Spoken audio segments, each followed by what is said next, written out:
minsan may mga moments sa ating buhay hindi mo maintindihan bakit kailangan mo pagdaanan. It is because in that lowest moment of your life, that's the perfect time that you will see and you will experience the power of God.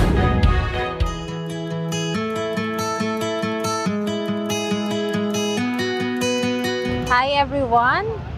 Welcome to Kairos Moments, and salamat sa Diyos for this opportunity. We praise God for everything that we have right now. So join me in this testimony. So we're here right now in Ho Chi Minh, Vietnam for a conference and as well as a meeting. So maraming salamat sa Panginoon. So time check, it's at 10 p.m. here. So 1 hour advance tayo ang Pilipinas. So kumusta po kayo? So tinatanong ko ano yung nasa likod ko, pero hindi pa ako certain. Hindi ko na-research ano yan. So anyway, we thank God for the good weather, and tomorrow we'll be flying back to the Philippines. So ng gabi. Pero nung pagpunta namin dito, medyo mahaba-haba ang pila sa immigration. So anyway, salamat sa Diyos for the safe travel sa lahat-lahat. So whatever ng season ng ating buhay, never forget to praise and thank God for everything na ginagawa niya, because at the end of the day, God has a greater plans for our lives, and God deserves all the glory, highest honor, and highest praise. So thank you. And for this episode, I'd like to share, this is not my testimony, but this is a testimony of one of our brothers in Christ. So, you see, according to him, I am so blessed personally sa kanyang testimony. So, sometimes, we're asking the Lord why there are bad things na nangyayari. It looks like opposite sa ina-expect natin, but yun pala yung iniisip natin na pangit. Yun yung moment na minsan, pag nakapunta na tayo sa dulo, we may not understand now why it is happening. But at the end of the tunnel, at the end of the day, as we see the light, makikita natin na salamat sa Diyos dahil yung inakala natin na pangit na pinagdaanan natin, dun pa natin makikita ang kamay ng Diyos.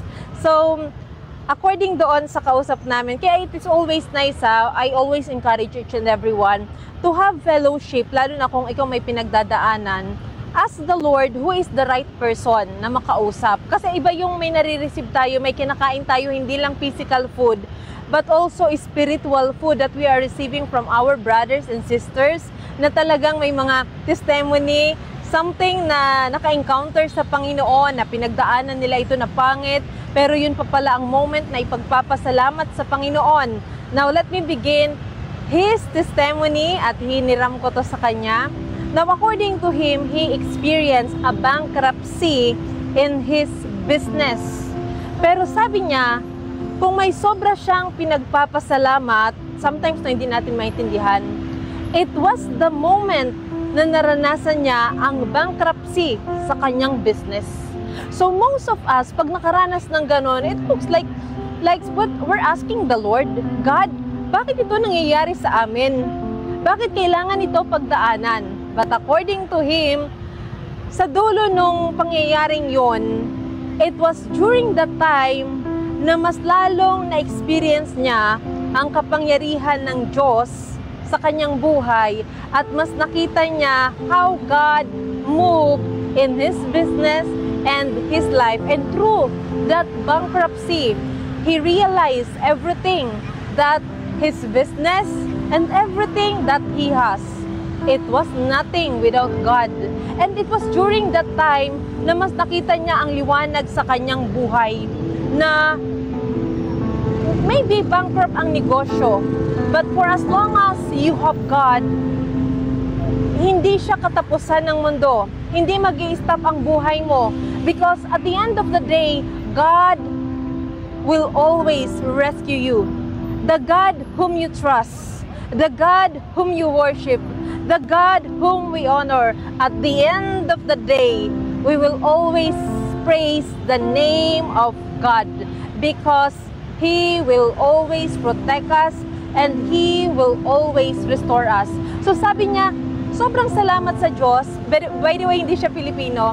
So sobrang salamat sa Panginoon na naranasan niya yun at hindi niya pinagsisisihan yung bagay na yon na walang-wala siya. Kasi can you imagine, he has a business na bankrupt, wala ng pangpuhunan, wala ng financial capacity to finance his business. And he was asking the Lord, God, you want me to continue sa business? But where should I get money? Saan ko kukunin ang pang-finance dito sa business na yun? It's impossible to run a business without the money. So the Lord challenged him about his faith. If you have faith and if you have God, there will be no problem. So nakita niya doon sa walang-wala siya, na halos even ang savings niya, nagamit niya na everything. Wala na talaga, parang wala nang patutunguhan. Yung mga taong inaasahan niya, we're not the people na tumulong sa kanya. So the people that has been used by God ay yung mga tao na hindi naman close sa kanya, yung iba hindi niya pakakilala. So that in that moment, in that season of his life, masasabi niya, it must be God. It was the work of God. It was not because of my strategy. It was not because of my ability. It was because of the goodness and faithfulness of God. So to my brothers and sisters in Christ, I'd like to encourage you na minsan may mga moments sa ating buhay hindi mo maintindihan bakit kailangan mo pagdaanan. It is because in that lowest moment of your life, that's the perfect time that you will see and you will experience the power of God. So let me share in 2 Corinthians chapter 12 verse 9, when Paul was pleaded with God para i-remove ang kanyang weakness, and the Lord replied. Paul shared the reply of God. Sabi ni Lord, but he said to me, my grace is sufficient for you, for my power is made perfect in weakness.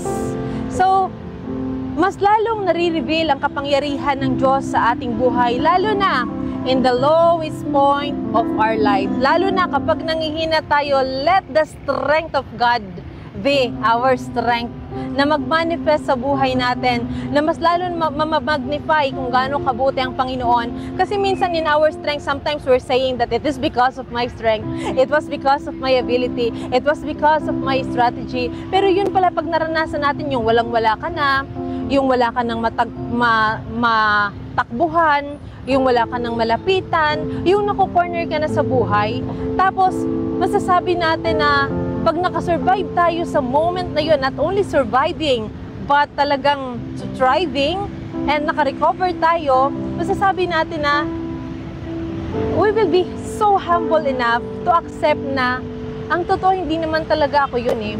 Ang totoo hindi talaga naging sapat yung mga karanasan, yung mga ability, kundi dahil matatouch ka sa Lord, kundi dahil grabe si Lord na nagpakalayo-layo na ako, minsan ako napariwara, minsan ko na siyang tinakasan, pero hindi ako sinukuan ng Diyos. Wow, ang sarap pakinggan.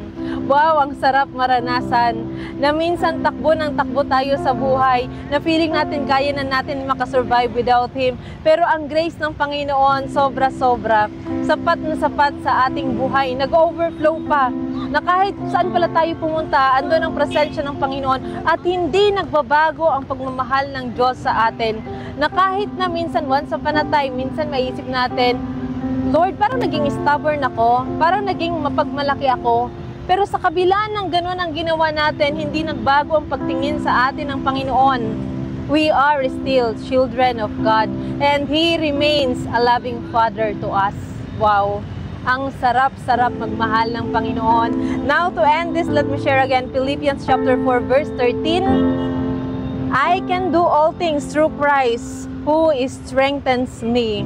So, whatever the challenges, whatever the season, kahit ano pa man yan, we can always say and we can always declare, and because of the faithfulness, because of the faithfulness and the grace of God, I can do all things. It is because of His love. So you see, so kapatid, rejoice in the Lord, and If the season is not good, continue to praise God and continue to trust Him. If ang season naman ay maganda, patuloy pa rin na mas lalong magpuri, mas lalong mag-praise, and mas lalong mag-testify sa kabutihan ng Diyos. So, thank you so much. Let's continue to share the goodness of God and His love. Maraming salamat. And if you like this video and if you are inspired, and if you think this video will also uplift or encourage others, I'd like to encourage each and everyone to share, not for me, but for the glory of the Lord Jesus Christ. So thank you and God bless.